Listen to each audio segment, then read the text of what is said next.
saya Putri Rosyana Rusmin dari kelas 3E Akuntansi. Kali ini saya akan memaparkan materi tentang teknik analisis data metode etnografi. Baik, langsung saja. Dalam era digital saat ini, perilaku manusia banyak terekam dan tercermin dalam aktivitas daring seperti media sosial, forum diskusi, hingga komunitas online. Disinilah metode etnografi hadir sebagai salah satu teknik analisis data yang mampu menggali makna dari interaksi sosial yang terjadi di dunia maya. Etnografi adalah adaptasi dari etnografi yang dikembangkan untuk mempelajari budaya dan komunitas daring. Metode ini sangat relevan digunakan dalam penelitian sosial, pemasaran, dan kajian budaya di era digital.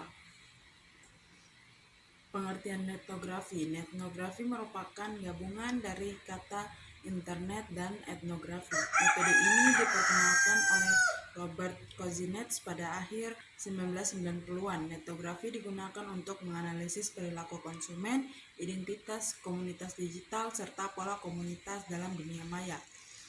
Yang kedua, ciri khas metode etnografi. Yang pertama, berbasis data digital, media sosial, forum, blog, dan lain-lain, bersifat non-intensif, mengamati tanpa mengganggu, fokus pada interpretasi makna dan narasi online, serta menyajikan data dalam konteks kultural komunitas digital. Yang ketiga, langkah-langkah analisis etnografi. Yang pertama, pemilihan komunitas online. Menentukan komunitas atau platform yang relevan dengan fokus penelitian, misalnya forum parenting, grup Facebook pecinta kopi, atau komunitas Twitter literasi. Yang kedua, pengumpulan data online. Pengumpulan postingan, komentar, diskusi, gambar, dan interaksi lainnya sebagai data kualitatif.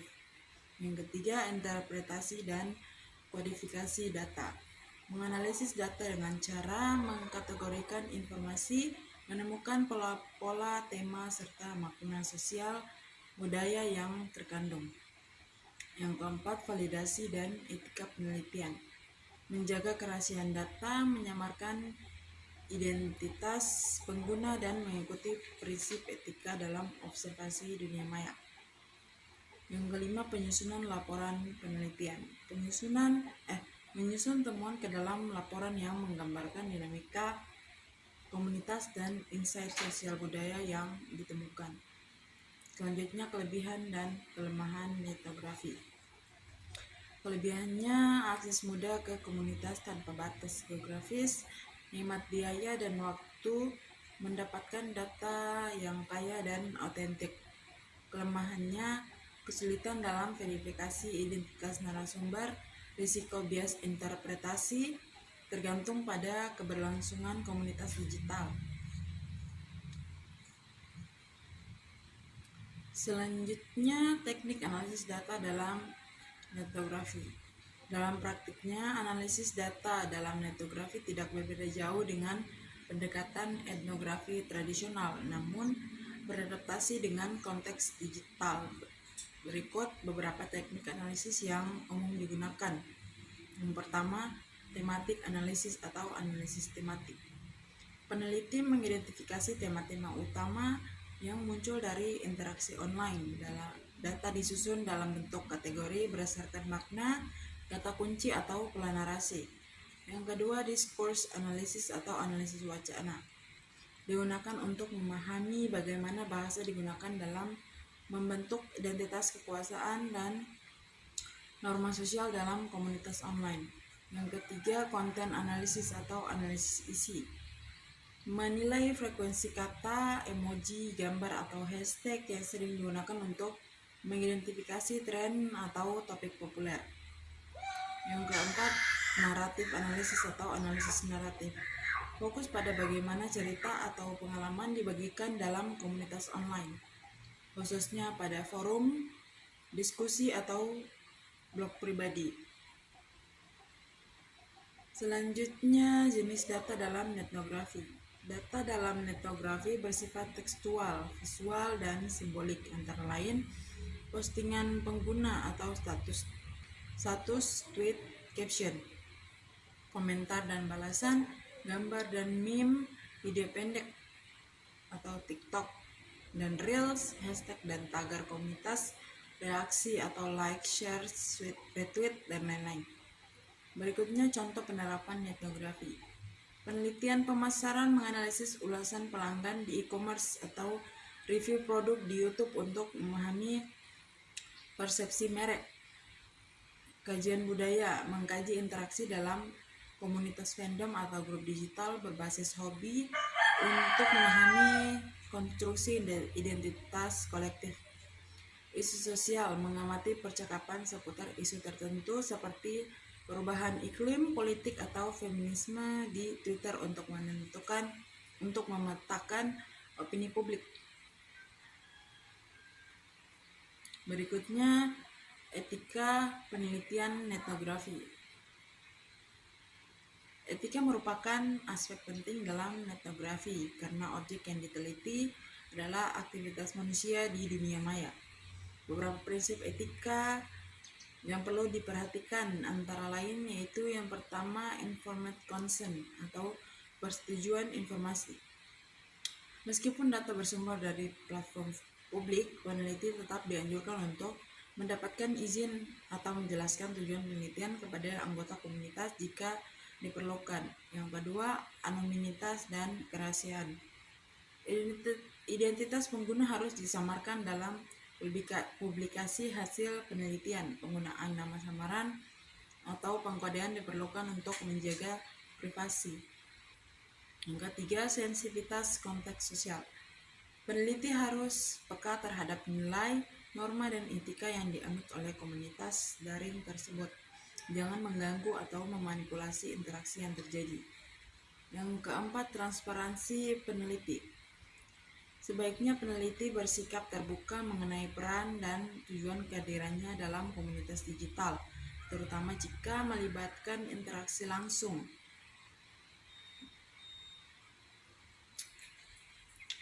Selanjutnya,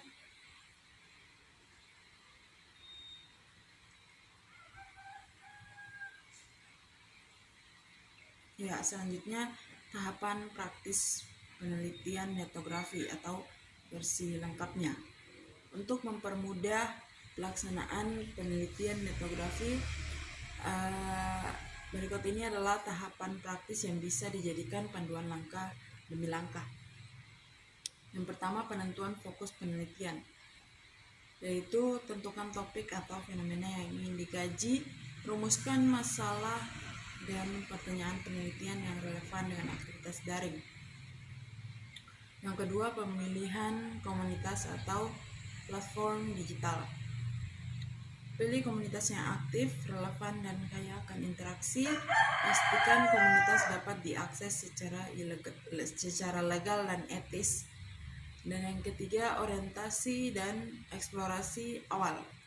Telusuri struktur komunitas, di mana aturan, budaya, dan aktor sangat penting. Amati pola komunikasi dan jenis konten yang sering dibagikan.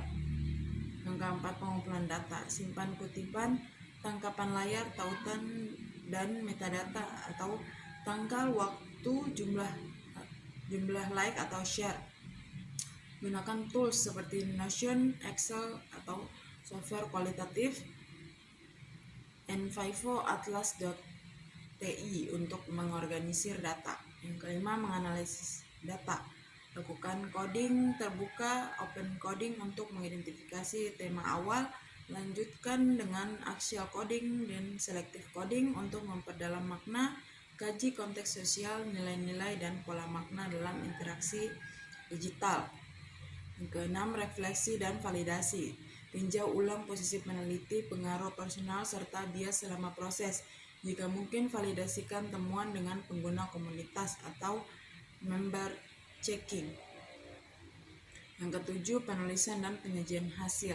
Sajikan hasil dalam bentuk naratif yang kuat, kutipan asli pengguna atau disamarkan, dan dokumentasi visual.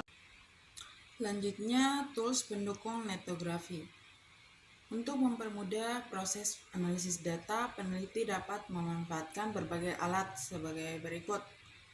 Yang pertama Envivo atau atlas.ti atau Maxda untuk coding dan analisis kualitatif data, web scraper tools seperti Octoparse, Parsehub atau tools Python, Canva atau Figma atau Miro untuk membuat infografik, peta konsep dan visualisasi data, Google Trends atau Social Mention untuk melihat tren kata kunci dan sentimen publik, Notion atau Obsidian atau Evernote untuk catatan lapangan digital dan dokumentasi sistematis.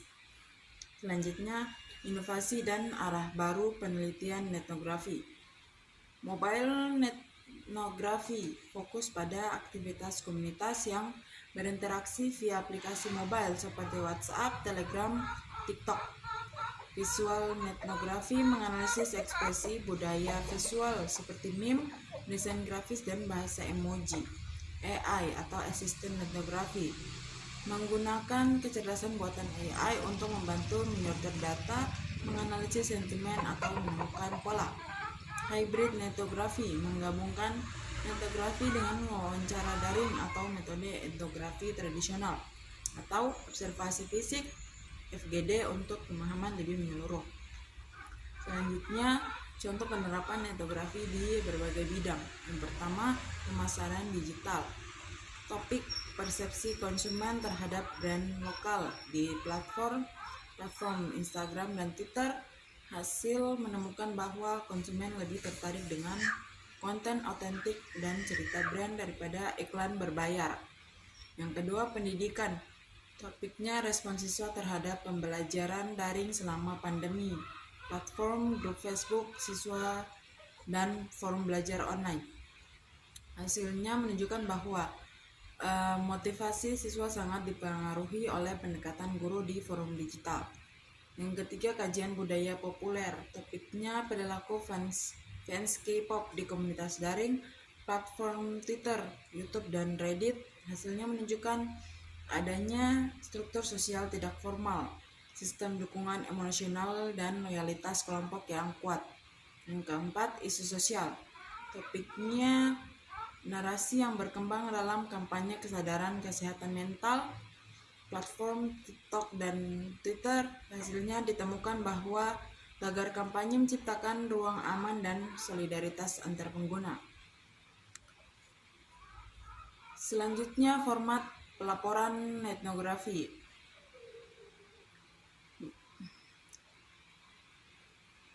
Berikut ini saya akan menjelaskan struktur umum laporan hasil penelitian etnografi. Yang pertama, pendahuluan yang berisi latar belakang, rumusan masalah, tujuan penelitian. Yang kedua, tinjauan pustaka yang berisi konsep etnografi, teori relevan, dan studi terdahulu. Yang ketiga, metode penelitian yang berisi desain penelitian, komunitas dan platform yang dipilih, dan teknik pengumpulan dan analisis data serta etika penelitian. Yang keempat, hasil dan pembahasan. Temuan utama yang berisi temuan utama, kutipan data atau visual dari komunitas, serta analisis makna, simbol, dan pola. Yang kelima, kesimpulan dan saran yang berisi ringkasan temuan, implikasi praktis atau teoritis, dan keterbatasan penelitian dan arah penelitian selanjutnya. Selanjutnya, tips sukses menjalankan penelitian etnografi. Fokus sempit, dalam, dan tajam. Jangan memilih topik terlalu luas. Aktif mencatat pola bukan hanya data. Amati dinamika sosial, emosi, dan narasi. Konsisten dengan etika. Jangan jaga kerahasiaan dan hormati komunitas digital. Bersabar. Observasi komunitas digital butuh waktu untuk memahami konteksnya. Baik, kesimpulannya adalah etnografi adalah pendekatan yang sangat relevan dalam memahami perilaku manusia di dunia digital dengan teknik yang adaptif dan bersifat kontekstual. Etnografi memungkinkan peneliti untuk menangkap dinamika sosial secara mendalam dari aktivitas online, namun dibutuhkan ketelitian, kepekaan budaya, dan kehati-hatian etis dalam prosesnya. Demikian pemaparan materi mengenai teknik analisis data, metode etnografi. Semoga materi ini dapat bermanfaat dan dapat membuka cakrawala baru dalam pelaksanaan penelitian kualitatif digital. Mari kita manfaatkan metode ini dengan bijak dan bertanggung jawab untuk menghasilkan penelitian yang bermutu dan bermakna. Terima kasih. Assalamualaikum warahmatullahi wabarakatuh.